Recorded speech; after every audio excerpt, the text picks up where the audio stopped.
Delhi counting కొనసాగుతోంది. ఒక రకంగా ఎవరిది గెలుపు అనేది ఒక క్లారిటీ వచ్చేసినటువంటి పరిస్థితి. బీజేపీ 27 ఏళ్ల నిరీక్షణకు తెరపడబోతోంది. ఢిల్లీలో బీజేపీ పీఠాన్ని కైవసం చేసుకోబోతున్నటువంటి పరిస్థితి. యాజ్ ఆఫ్ నో 46 స్థానాల్లో లీడ్లో కనపడుతుంది. 23 స్థానాల్లో ఆప్ కనబడుతున్నటువంటి పరిస్థితి. ఒక్క స్థానం కాంగ్రెస్కి నిలబడుతుందా చివరి వరకు లేదా అనేది కూడా తెలియాల్సినటువంటి పరిస్థితి. ఆప్కి అంటే ఓటమికి అనేక కారణాలు కనపడుతున్నాయి, బీజేపీ గెలుపుకి కొన్ని కారణాలు కనపడుతున్నటువంటి పరిస్థితి. గ్రౌండ్ లెవెల్లో ఏం జరిగింది, ఎన్ని ఉచితాలు ఎన్ని పథకాలు చెప్పినా, ఎన్ని మేనిఫెస్టోలో ఎన్ని ఆసక్తికరమైనటువంటి చెప్పినా కూడా ఎందుకు ఓటర్ను తన వైపు లాక్కోలేకపోయింది ఆప్? బీజేపీ ఎక్కడ సక్సీడ్ అయింది? డబుల్ ఇంజిన్ సర్కార్ సక్సీడ్ అయిందా? హామీలు సక్సీడ్ అయ్యా? ఈ విషయాలన్నీ మాట్లాడదాం. అలాగే కొన్ని ఇంట్రెస్టింగ్ ఫ్యాక్ట్స్ కూడా ఉన్నాయి మనతో పాటు. ఇవన్నీ మాట్లాడడానికి సెఫాలజిస్ట్ లగ్గాని శ్రీనివాస్ గారు ఉన్నారు. ఆయన 2016లో ట్రంప్ ఎలక్షన్స్లో పనిచేశారు అమెరికాలో. అలాగే ఇక్కడ మొన్న ఢిల్లీ ఈ ఎలక్షన్స్ కూడా ఢిల్లీలో ఆయన పనిచేసినటువంటి పరిస్థితి. ఆయన అప్లైడ్ పాలిటిక్స్లో కూడా యూఎస్లో ఫెలోషిప్ చేస్తున్నారు. సో శ్రీనివాస్ గారు, ఇందాక మీరు మాట్లాడుతున్న సందర్భంలో చాలా ఇంట్రెస్టింగ్ ఫ్యాక్ట్స్ చెప్తున్నారు. బీజేపీ ఇప్పుడు మనం లాస్ట్ 2 ఎలక్షన్స్లో చూసినట్లయితే సింగిల్ డిజిట్ 8-3 ఇప్పుడు ఏకంగా దాదాపు 50 స్థానాలు. యాక్చువల్గా చక్రి గారు మనం చూసినట్టయితే ఈ ఎలక్షన్ మొత్తం ఓవరాల్గా అనాలిసిస్ చేసి చూసినట్టయితే ఒకసారి let's go back to the 2013 అంటే ఆప్ ఎమర్జ్ అయినాక మనం ఒక 2-3 ఇయర్స్ ముందు నుంచి వాళ్ళ క్యాంపెయిన్ నుంచి కొంత విశ్లేషణ ఇన్డెప్త్ అనాలిసిస్ చేసినట్టయితే అన్నా హజారే మూవ్మెంట్తో పాటు కిరణ్ బేడి, తర్వాత కేజ్రీవాల్, వీళ్ళంతా ముగ్గురు లైమ్ లైట్లోకి వచ్చారు. ఫస్ట్ అన్నా హజారే, కిరణ్ బేడి అండ్ కేజ్రీవాల్ గారు. తదనంతరం జరిగినటువంటి పరిణామాల్లో తర్వాత వాళ్ళిద్దరూ పాలిటిక్స్లోకి లేకుండా వీళ్ళ పాలిటిక్స్లోకి వచ్చి 2013లో కూడా క్లియర్గా అనాలిసిస్ చూస్తే ఆమ్ ఆద్మీ పార్టీకి 2013లో 40% ఓటే వచ్చింది, అంటే ఓన్లీ 40%. ఆ 2013లో బీజేపీకి 44.3% ఓటు వచ్చింది. కాంగ్రెస్ బీజేపీకి ఎక్కువ ఓట్ షేరే ఎక్కువ వచ్చింది యాక్చువల్గా. కానీ ఓట్ షేరే కాదు, ఈవెన్ సీట్స్ కూడా 2013లో 31 సీట్స్ బీజేపీకి వచ్చినాయి. తర్వాత 28 సీట్స్ ఆప్కి వచ్చినాయి అండ్ ఒక 8 సీట్లు కాంగ్రెస్కి వచ్చినాయి 2013లో. అంటే ఫస్ట్ దీక్షిత్ పడిపోయినాక శీలా దీక్షిత్ రిజైన్ అంటే అయిపోయినాక ఫస్ట్ జరిగినటువంటి ఎలక్షన్లో అయితే ఒక కొంతకాలం చేసినాక అరవింద్ కేజ్రీవాల్ మళ్ళీ రిజైన్ చేశారు. మనం చూసామంటే ఈరోజు బిగ్ న్యూస్. అంటే ఎందుకంటే నాకు ప్రభుత్వం సపోర్ట్ చేయట్లేదు, తర్వాత నేను ఏదైతే యాంటీ కరప్షన్ మీద నేను ఏదైతే ఫైట్ చేద్దాం అనుకుంటున్నానో అది స్టార్టింగ్ అతనికి అక్కడ ఎల్జీతో ప్రాబ్లం అయింది, అక్కడ ఫైట్ అయింది. అయితే అయినాక ఏమంటే అక్కడ ప్రెసిడెంట్ రూల్ వచ్చినాక మళ్ళీ ఎలక్షన్కి వెళ్తే అప్పుడు క్లియర్ మ్యాండేట్ వచ్చింది యాప్కి. అంటే ఎవరు ఊహించలేదు అప్పుడు అంత మ్యాండేట్ వస్తుందని ఊహించలేదు. అంటే it's a history in Indian election. Close to 67 seats వచ్చినాయి వాళ్ళకి. 67 సీట్స్. ఓట్ పర్సంటేజ్ చూస్తే 54% వచ్చినప్పుడు. అంటే మనం ఢిల్లీ ఎలక్షన్లో ఒకటి గమనిస్తే క్లియర్గా గత 2 లోక్సభ ఎలక్షన్స్లో కానీ, అంటే మన పార్లమెంట్ జరిగినటువంటి ఎలక్షన్లో 2024లో కానీ అంతకుముందుగా 2019లో కూడా ఏ పార్టీ అయితే గెలుస్తుందో అక్కడ వాళ్ళకి మోర్ దెన్ 50% ఓట్ షేర్ వస్తుంది క్లియర్గా. సో ఆ 50% ఓట్ షేర్ని ఆమ్ ఆద్మీ పార్టీ కన్సిస్టెంట్గా 2015లో 2020లో కూడా సబ్సిక్వెంట్గా క్యాప్చర్ చేయగలిగారు. అయితే ఇక్కడ చూడాల్సిన విషయం ఏంటంటే బీజేపీకి అక్కడ 30-35% ఓట్ షేర్ ఎప్పుడు ఉంది అక్కడ. ఫస్ట్ టైం ఏమో 2015లో 32% వచ్చింది, దాని తర్వాత 38-39% వచ్చింది. సో ఈ ఓట్ షేర్ని ఎప్పుడు కన్సాలిడేషన్ ఎట్లా అవుతుంది అంటే కనుక ముఖ్యంగా ఢిల్లీ లాంటి ప్లేసెస్లో అప్పర్ మిడిల్ క్లాస్ ఎక్కువ ఉంటుంది, మనకు తెలుసు కదా. అంటే అన్ని క్లాసెస్ ఉంటాయి ఏ సొసైటీలో.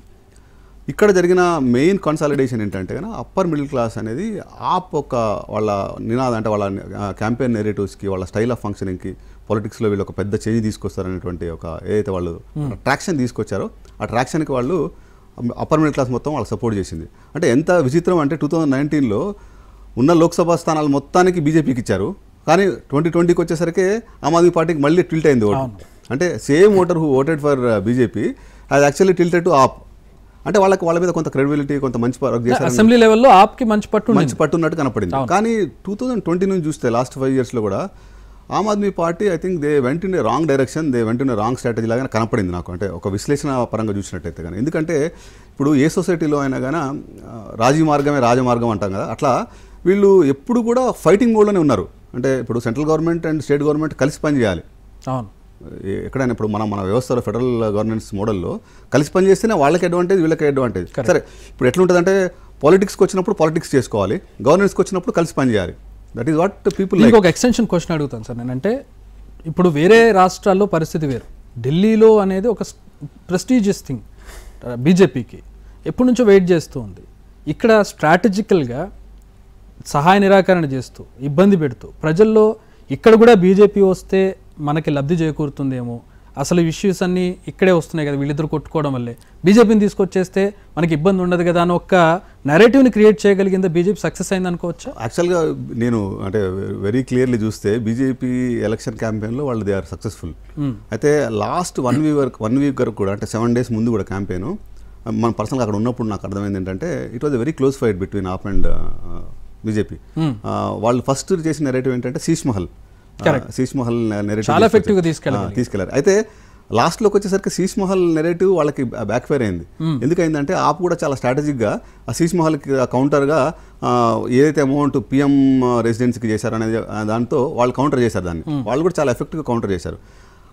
అప్పుడు రియలైజ్ అయింది బీజేపీ, అంటే ఈ శీష్ మహల్ కరప్షన్తో కాదు, మనం వెళ్లాల్సింది డెవలప్మెంట్ మోడల్తో అని చెప్పి కరప్షన్ అయ్యి లాస్ట్ 1 వీక్లో చేంజ్ చేశారు. అంటే ఎలక్షన్ నెరేటివ్ మొత్తం చేంజ్ అయింది. ఏమైందంటే రోడ్లు చూడండి మొత్తం గుంటలు ఉన్నాయి, గార్బేజ్ చూడండి మొత్తం ఎట్లుంది, గవర్నెన్స్ చూడండి ఎలా ఉంది. సో ఆ మోడల్కి వెళ్ళినాక వాళ్ళకి ఎక్కువ ట్రాక్షన్ వచ్చినట్టు కనపడింది. ముఖ్యంగా అర్బన్ మిడిల్ క్లాస్ ఎవరైతే ఉన్నారో ఓటు, ఆప్కి పడినటువంటి ఓటు, అది మొత్తం కూడా కంప్లీట్లీ షిఫ్ట్ అయింది. అది లాస్ట్ 1 వీక్ ఎలక్షన్ క్యాంపెయిన్లో, అంటే అర్బన్ ఓటర్ ఎప్పుడు కూడా క్లోజ్ వాచ్ చేస్తుంటారు ఎలక్షన్లో మేనిఫెస్టో ఏంటి. అయితే కొంత ఆప్కి మాత్రం డౌన్ రిడన్, అంటే బీపీఎల్ ఫ్యామిలీస్ ఉంటాయి కదా, బిలో పవర్టీ లైన్ ఉన్నటువంటి స్లమ్ డ్వెల్లర్స్ అంటాం మనం, ఆ వాటిలో గట్టి పట్టున్నట్టే కనపడింది నాకు. సో లేకపోతే వాళ్ళకి ఈ పర్సంటేజ్ కూడా రాదు. సో ఆప్కి కొంత ఆ డౌన్ రిడన్ వర్గాల్లో కొంత డెఫినెట్గా పట్టుంది వాళ్ళకి.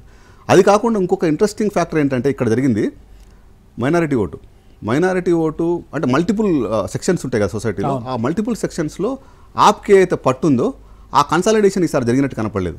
వేరాజ్ బీజేపీకి మాత్రం అన్ని సెక్షన్స్ నుంచి కన్సాలిడేషన్ జరిగింది. దీనికి మొన్న బడ్జెట్లో ఇన్కమ్ ట్యాక్స్కి సంబంధించిన స్టేట్మెంట్ ఎంతవరకు ఉపయోగపడింది ఈ ఎలక్షన్కి? అంటే వాళ్ళ స్ట్రాటజీ కూడా అది రావాలి, ఫెచ్ అవ్వాలని. కరెక్ట్.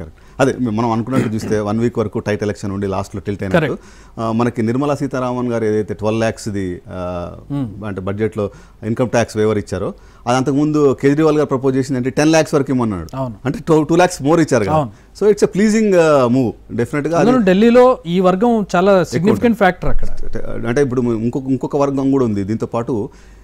మొన్న చూస్తే మన ఎలక్షన్లో 60% ఓటింగే అయింది, అంతకుముందు 62% జరిగింది. అంటే ప్రతి ఎలక్షన్లో కూడా అక్కడ ఓటింగ్ పర్సంటేజ్ కొంత బైఫర్కేషన్ కనబడుతుంది. మనం లాస్ట్ 3 elections అంటే లోక్సభకి అసెంబ్లీకి చూస్తే కూడా కొంత దాంట్లో ఎక్కువ జరుగుతుంది, కొంత తక్కువ జరుగుతుంది. ఈసారి తక్కువ జరిగింది. అయితే ఆమ్ ఆద్మీ పార్టీ ఒక స్ట్రాటజీ చేసింది ఏంటంటే, ఫస్ట్ టైం ఏ పొలిటికల్ పార్టీ కూడా చేయలేదు. వాళ్ళు ఏం చేశారంటే వాళ్ళ బూత్ ఏజెంట్స్ ఉంటారు కదా, ఆ బూత్ ఏజెంట్స్ దగ్గర నుంచి డేటా తీసుకొని వాళ్ళే అఫీషియల్గా ఇగో ఇంత పర్సెంటేజ్ అయిందని కన్సాలిడేట్ చేసి ఇంత పర్సెంటేజ్ అయిందని ఆరోపణ కూడా చేస్తున్నారు. మాకు ఇవ్వట్లేదు, లాస్ట్ మినిట్లో మీరు ఓటింగ్ పర్సెంటేజ్ పెరుగుతుందని చెప్పి ఏదో ఆరోపణ చేశారు. అయితే ఆప్ ఏం చేసిందంటే వాళ్ళు యాక్చువల్గా వాళ్ళు విపరీతంగా, అంటే ఈ ఎలక్షన్లో వాళ్ళు గెలవాలి, హ్యాట్రిక్ రావాలి అంటే వాళ్ళకి అస్తిత్వానికి ఇది ఒక పోరాటం కదా. సో దానికోసం వాళ్ళు అంటే ఎన్ని ఆరోపణలు చేశారంటే అది మామూలుగా ఒక కామన్ ఓటర్, పబ్లిక్ ఓటర్ ఎవరైతే చూస్తే అదే వీళ్ళు ఎందుకు వచ్చారు పార్టీకి, యాక్చువల్గా ఆమ్ ఆద్మీ పార్టీ అనేది వచ్చింది ఒక పొలిటికల్ వాతావరణం రాజకీయాన్ని చేంజ్ చేయడం కోసం వచ్చారు, కానీ వీళ్ళు కూడా ఇంకో రాజకీయ పార్టీ లాగే సేమ్ చేస్తున్నారు అనే ఫీలింగ్ కనపడింది వాళ్ళ స్ట్రాటజీ క్యాంపెయిన్లో. అంటే ఒక పక్కన ఎలక్షన్ కమిషనర్ని తిట్టడము, తర్వాత ఒక పక్కన లేనిపోయిన ఎలిగేషన్స్ చేయటము. అంటే వీఆర్ డెమోక్రాటిక్ కంట్రీ, ప్రజాస్వామ్యంలో మన వ్యవస్థలకు మనం గౌరవం ఇవ్వాలి. ఒక ముఖ్యమంత్రిగా ఉన్నప్పుడు సరే కొంత వ్యవస్థలో ఏదైనా లోపాలు ఉండొచ్చు, కానీ ఆ లోపాలను ఎత్తి చూపాలి, దాన్ని సరిదిద్దాలని చెప్పాలి.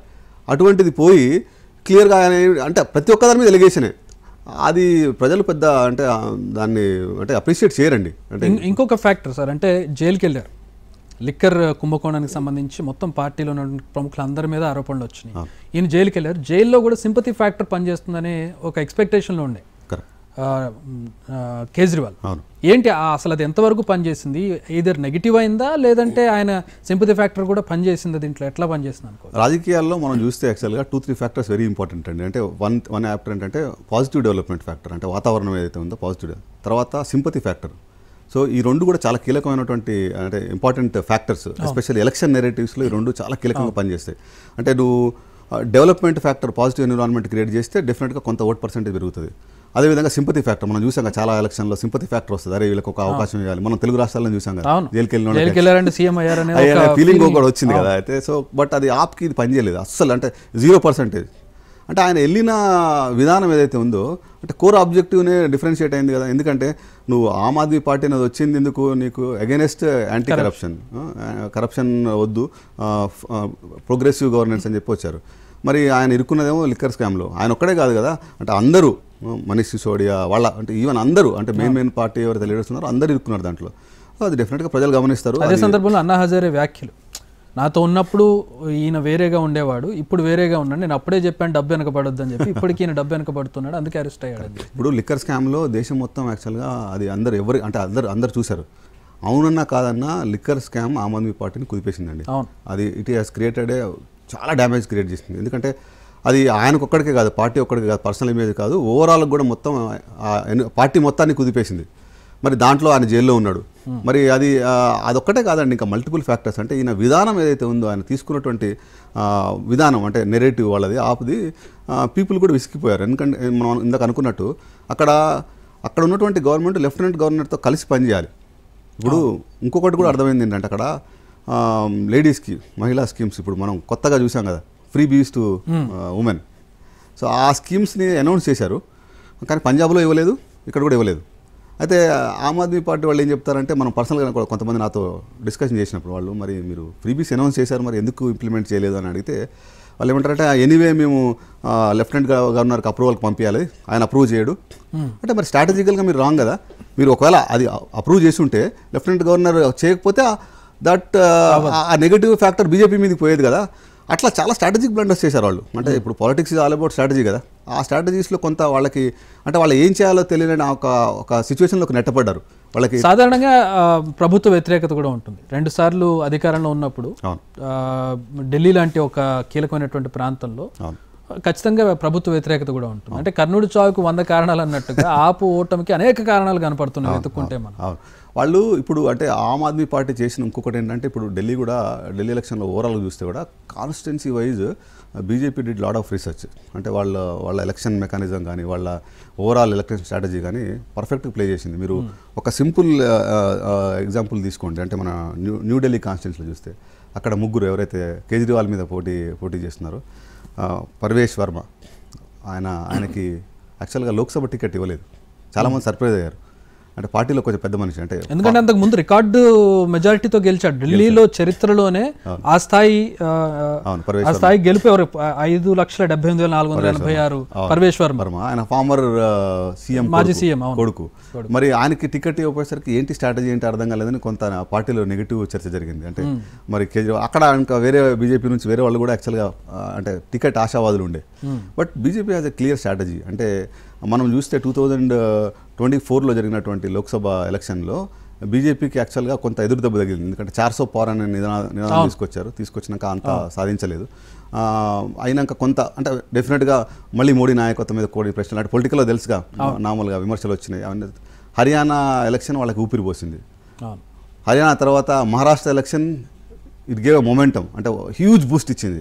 దాని తర్వాత మనం కూడా చర్చలో అనుకున్నాం అప్పుడు చూసినప్పుడు, మళ్ళీ నెక్స్ట్ ఇయర్ 2025లో మనకి ఢిల్లీ ఎలక్షన్ ఉంది.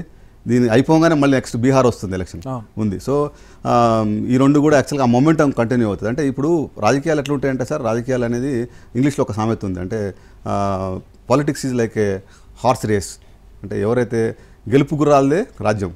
అంటే ఎంత పెద్ద లీడర్ అయినా నువ్వు ఎన్నికల్లో గెలవకపోతే వాళ్ళకి దేర్ ఇస్ నో కెరీర్ ఉండదు. అంటే ఎన్నికలు కాబట్టి సో నువ్వు ఎంత మంచి గుర్రం అయినా కానీ ఉరికి గెలిపిస్తేనే గుర్రం ఓనర్ ఉంచుకుంటారు. అట్లనే ప్రజలు కూడా అంతే కదా. సో పాలిటిక్స్లో కూడా however big leader you are, if you don't win the election you are out. మనం చూసాం తెలుగు రాష్ట్రాల్లో కూడా ఎంతో పెద్ద నాయకుల్ని ఒక ఎలక్షన్ 2014 నుంచి చూస్తే అంటే 4 నుంచి చూస్తే ఎలక్షన్లో ఓడిపోయిన వాళ్ళకి డెఫినెట్గా దెర్ ఇస్ నో శాంటిటీ వాళ్ళకి. సో సరే తర్వాత కొంతవరకు మళ్ళీ మనం చూసాం బీఆర్ఎస్ పార్టీలో కవిత గారే చూసాం ఓడిపోయినాక. అది డెఫినెట్గా క్రెడిబిలిటీ కొంత ఉంటుంది. అంటే సో ఇవన్నీ పరిణామాలు మనం చూసుకుంటే ఆమ్ ఆద్మీ పార్టీ చేసిన బ్లండర్స్ క్లియర్ కనబడుతుంది. At the same time BJP strategy ముందు వీళ్ళు నిలవలేకపోయారండి. వాళ్ళ క్యాంపెయిన్ నెరేటివ్స్లో కానీ వాళ్ళ క్యాంపెయిన్ స్ట్రాటజీస్లో పీపుల్లో ఉన్నటువంటి ఏదైతే కాన్ఫిడెన్స్ ఉందో అది గెయిన్ చేయలేకపోయారు.